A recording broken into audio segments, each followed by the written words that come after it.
Hey, Mizzou fans. Mark Fitzpatrick, Tiger Club of Kansas City. It's Tuesday, March the 5th. Our guest speaker today, Adam Teicher of ESPN. He's been a regular visitor at Tiger Club.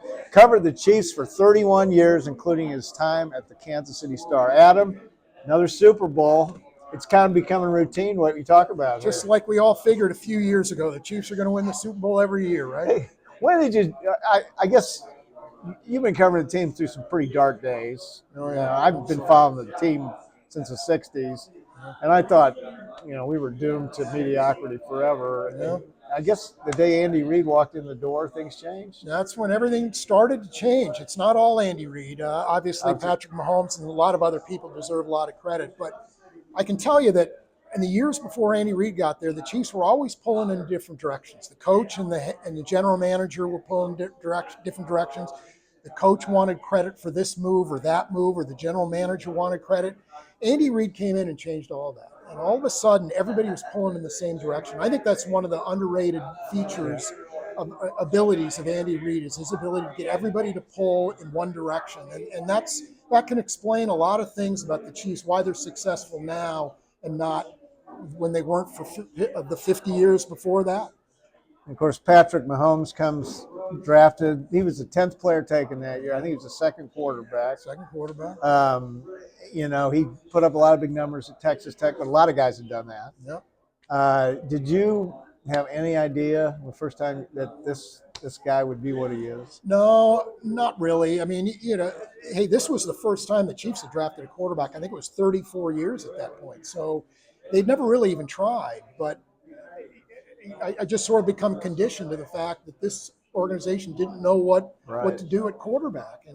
But once he got there, you could tell that there was that natural ability. And then they closed down practice during the season to us, but people would tell you, hey, you should have seen what the kid did at practice today. So you knew there was a little something there. And I can't say I expected him to play the way he did once he did become the starter, but wasn't a complete surprise either. Yeah. Obviously, after winning the Super Bowl, very busy offseason. The two names we keep talking about is Chris Jones and L'Jarius Sneed. Your thoughts on those two guys? Sneed's obviously the franchise player. My sense is he'll be traded rather than play for the Chiefs this year, but the door's not closed on him signing that tender and playing for the Chiefs next year. So that certainly could happen. Chris Jones, wow, that's a complicated situation. Yeah. They tried for quite a time last year to get him signed to a long-term extension, and it didn't happen. It makes no sense for the Chiefs to give him the contract he wants now when they wouldn't last year. And so it's tough for me to see how that one's going to work out. Not to say it won't, but I think they're going to have to come up with something creative that works for both sides if it's going to happen. Watching the NFL Network the last few weeks, they scroll the mock drafts at the bottom of the screen, and frequently it came up Chiefs would be taking a wide receiver. But the draft is very deep in offensive tackles. Where do you see the Chiefs going with their first pick? Well, I think a lot of that will be determined by what happens in free agency beforehand. Okay. Do they re-sign Chris Jones? What happens with L'Jarius Sneed? Do they have some extra picks maybe they can pick up in a trade for Sneed? I think that'll determine a lot of things. I could certainly, a wide receiver makes a lot of sense for the Chiefs. I think that's a possibility. Offensive lineman would make sense for the Chiefs, only if it's somebody they like, though. I don't think they need to reach for an offensive lineman. I think they're okay there with the guys they've got now. But if it's somebody that can make them a better team, I don't think they would hesitate to do that. A defensive line is another position, again, depending on what happens with some of their own free agents.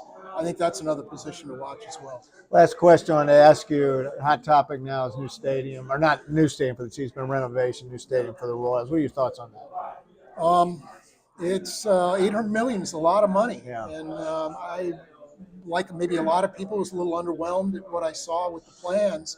I thought maybe you could get more for $800 million than what they talked about there. So I need to figure out more about it, learn more about it right now. But I do think Arrowhead, as opposed to maybe the Royals, I think Arrowhead is a good spot for the Chiefs. It's a great tailgating area, and which you don't really need for the baseball. I like the idea of downtown baseball. I do too. I've gone to a number of games in a number of cities with downtown baseball stadiums. I think it's a great experience. So I do like that idea. But for the Chiefs, I think Arrowhead's a good place for it.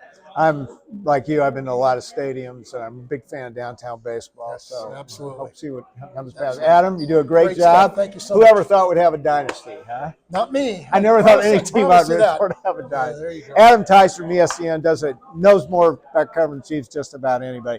Hey, folks, we got about 3 more weeks of meetings here on Tuesday at the Westport Flea Market.